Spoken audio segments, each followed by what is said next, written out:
सास की दुकान। लक्ष्मी जी की दो बहुएं थी, सुमन और राधिका, और दो बेटे, अजय और सुशील। लेकिन लक्ष्मी जी के बहू बेटे उनको अपने साथ रखने को तैयार नहीं थे। बहुओं के तेज स्वभाव के चलते लक्ष्मी जी को अपना ही घर छोड़कर एक किराए की कोठरी में रहना पड़ रहा था। कुछ दिनों से उनके बेटों ने उन्हें पैसे देना भी बंद कर दिया था। ऐसी स्थिति में लक्ष्मी जी ने अपनी जमा पूंजी से एक छोटी सी दुकान खोली। एक दिन शाम के वक्त, अजय सुनते हो, तुम्हारी माँ ने दुकान खोली है। दुकान अब इस उम्र में दुकान पर बैठेगी वो। अब क्या किया जा सकता है, माँ की तो बुद्धि सठिया गई है। मोहल्ले में मजाक बनाएंगे सब हमारा। अरे जेठ जी, इसमें परेशानी क्या है अगर सासू माँ ने दुकान खोली है? हाँ, राधिका ठीक तो कह रही है। अपनी दुकान पर बैठी रहेगी, कम से कम हमें परेशान तो नहीं करेंगी। हाँ, वैसे बात तो ठीक है। खुद के दो पैसे कमाएंगी तो कभी कभार हमें जो खर्चा देना पड़ता है ना, वो भी देने से बच जाएंगे हम लोग। फिर किस बात की परेशानी, खोलने दो माँ को दुकान, हमें क्या। वैसे भी अपनी कोठरी में चुपचाप रह रही है ना, चाहे दुकान खोले या मॉल बनाए, हमें उससे क्या लेना देना। अगले दिन सुमन अपनी सास की दुकान पर पहुंचती है। सासू माँ, आपकी दुकान में शक्कर है क्या? शक्कर जरा 1 किलो दे दीजिएगा। हाँ हाँ बहू, है ना, लो बेटा, 1 किलो क्यों, 2 किलो ले जाओ। सोच लो सासू माँ, घाटा हो जाएगा आपको, पैसे नहीं देने वाली मैं। देखो सुमन, ये मेरी दुकान है और यहाँ पर जो भी कोई सामान खरीदने आता है उसे पैसे तो देने ही पड़ते हैं। अरे सासू माँ, ऐसा क्यों कर रही आप? अरे देखो ना, घर पर आपका बेटा और पोते पोती दूध में शक्कर डालने के लिए कब से इंतजार कर रहे हैं। जरा उनके बारे में तो सोचिए। अरे ऐसी बात है क्या? अब मुझे नहीं पता था। बहू एक काम करो, वैसे भी पहली बार आई हो ना, ये शक्कर तुम ऐसे ही ले जाओ, पैसे देने की जरूरत नहीं है। अगले दिन राधिका भी अपनी सास की दुकान पर पहुंचती है। प्रणाम सासू माँ, कैसी चल रही है आपकी दुकान? बस बेटा, जैसे तैसे करके काम चला रही हूँ। तुम बताओ, घर में सब राजी खुशी है ना? हाँ हाँ मम्मी जी, सब कुछ ठीक ठाक है। बताओ राधिका बहू, कैसे आना हुआ? कुछ काम था क्या? वो ना मम्मी जी, मुझे जरा 5 किलो आटा चाहिए था। मेरे पैर में ना बहुत दर्द है, इसलिए बाजार तक जाने में ना तकलीफ हो रही थी। घर पर बच्चे भूखे बैठे हैं, सोचा आपसे ही ले लेती हूँ। हाँ हाँ, क्यों नहीं बेटा, ये लो 5 किलो आटा ले जाओ। हाँ, लेकिन मम्मी जी, आपने जिठानी जी को शक्कर फ्री में दी थी, तो मुझसे भी पैसे तो नहीं लेंगी ना? हाँ, अच्छा ठीक है बेटा, कोई बात नहीं, तुम ऐसे ही ले जाओ, बच्चों से क्या पैसे लेना। कुछ दिनों के बाद लक्ष्मी का बेटा अजय दुकान पर पहुंचता है। कैसी हो माँ, दुकान तो अच्छी चल रही है ना तुम्हारी? सब मोहल्ले वाले तारीफ करते रहते हैं। अब क्या करूं बेटा, तुमने तो मुझे सहारा दिया नहीं, गरीब माँ को घर से बाहर निकाल दिया। कुछ तो करना पड़ेगा ना अपना पेट पालने के लिए। वो माँ ना बहुओं की बहुत चिक चिक रहती थी। अब देखो कितनी अच्छी जिंदगी है तुम्हारी, खुद कमाती हो, खुद खर्च करती हो। इससे अच्छी भला कोई जिंदगी हो सकती है क्या? हाँ बेटा, दिल को बहलाने के लिए तुम्हारी ये बात भी सही है, लेकिन कोई बात नहीं बेटा, मैं खुश हूँ।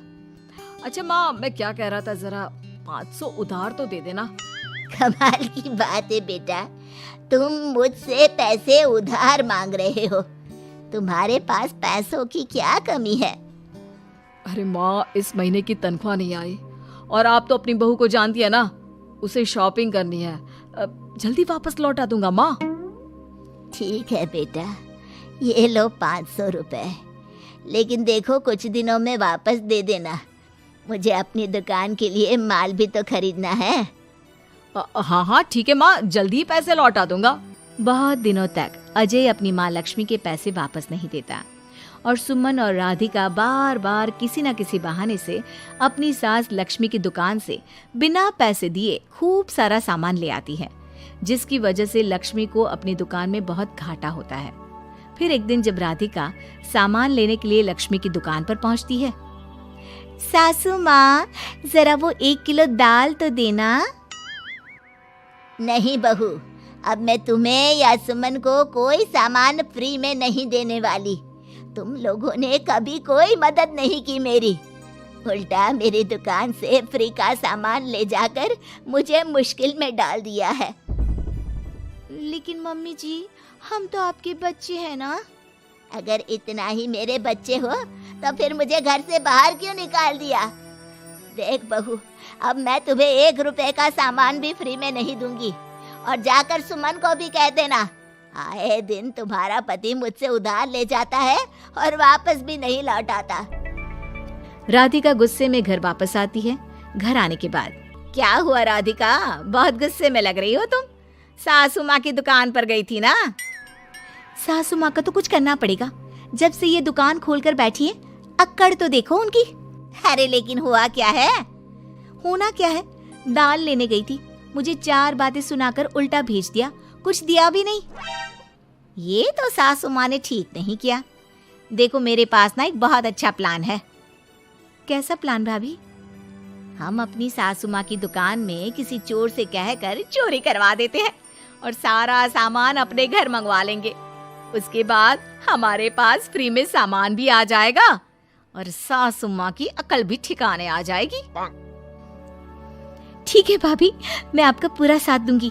आप जल्दी से ये काम करवा दीजिए। और 2 दिनों के बाद सुमन और राधिका एक चोर से मिलकर लक्ष्मी की दुकान में चोरी करवा देते हैं। हे भगवान, ये क्या हो गया? इस उम्र में जैसे तैसे अपना गुजारा कर रही थी, लेकिन चोर मेरा सारा सामान लेकर चले गए। अब क्या होगा? तभी वहां पर राधिका और सुमन पहुंच जाती है। क्या हुआ सासू माँ, बहुत दुखी लग रही हैं आप। अरे क्या बताऊं, मेरी दुकान का सारा माल चोरी हो गया। अब अगर आप अपने ही बहू बेटे को सामान नहीं देंगी तो ऐसा तो होगा ना सासू माँ। अब राधिका की बात सुनकर लक्ष्मी को यकीन हो जाता है कि इस चोरी के पीछे कहीं ना कहीं उसकी दोनों बहुओं का ही हाथ है। लक्ष्मी एक प्लान बनाती है।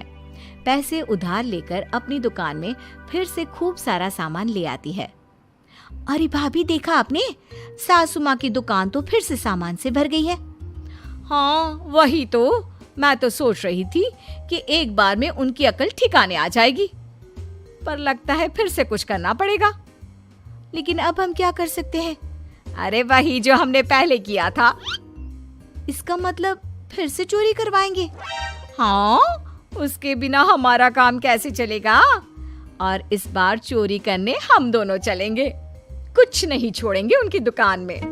सुमन और राधिका दोनों मिलकर लक्ष्मी की दुकान में चोरी कर लेती हैं और सारा सामान चुपचाप अपने घर के स्टोर में लाकर रख देते हैं। लेकिन सुबह होते ही लक्ष्मी पुलिस लेकर सुमन और राधिका के घर पहुंच जाती है। इंस्पेक्टर साहब, मेरी इन दोनों बहुओं ने ही घर में चोरी की है। अरे ना ना इंस्पेक्टर साहब, ये हम पर झूठा इल्जाम लगा रही हैं। अरे हम क्यों इनकी दुकान में चोरी करने लगे? माँ, आपको शर्म नहीं आती अपनी बहू पर झूठा इल्जाम लगाते हुए? हाँ माँ, हम आपके बेटे हैं और ये आपकी बहुएं हैं, आप ऐसा कैसे कर सकती हैं? लक्ष्मी जी, क्या आपके पास कोई सबूत है? अरे इंस्पेक्टर साहब, आप इनकी बातों में मत आइए। ये हमारी माँ है और इनकी दिमागी हालत ठीक नहीं है, इसीलिए तो हमसे अलग रहती हैं। इंस्पेक्टर साहब, मेरी दिमागी हालत बिल्कुल ठीक है और मेरे पास इन दोनों के खिलाफ बहुत बड़ा सबूत है। बताइए, क्या सबूत है आपके पास? आप जरा मेरी दोनों बहुओं के हाथ पानी से धुलवा दो, फिर सब कुछ साफ साफ पता चल जाएगा। अरे हाथ पानी से धोने से क्या होगा माँ? आप दोनों मेरे सामने अपने हाथों पर पानी डालिए। जैसे ही राधिका और सुमन अपने हाथ पानी में डालती हैं, उनके हाथों का रंग लाल हो जाता है और ये देखकर सब लोग हैरान रह जाते हैं। अरे ये क्या, तुम्हारे हाथों का रंग अचानक से लाल कैसे हो गया? क्योंकि मैंने अपनी दुकान के सारे सामान पर एक तरह का केमिकल लगा कर रखा था।